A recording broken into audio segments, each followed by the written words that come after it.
হারামাইন হজ group আপনার হজ যাত্রার বিশ্বস্ত সঙ্গী। মেহেরবানিতে সেই টিমের একজন গর্বিত সদস্য হওয়ার সুযোগ আমি পেয়েছিলাম। আমার জীবনের প্রথম চাকরিটা ছিল পবিত্র ভূমি মক্কাতে। সেখানে কাজ করতে হতো বাংলাদেশের হজ ম্যানেজমেন্ট সিস্টেম নিয়ে।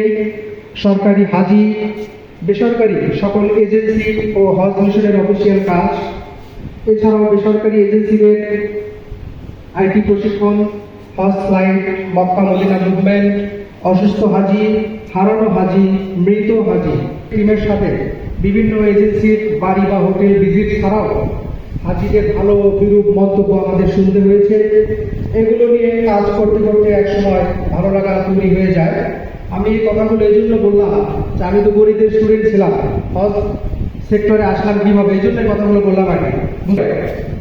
স্কলাররা যুক্ত হতেন, সেই স্কলারদের মধ্যে একজন আমাদের আজকের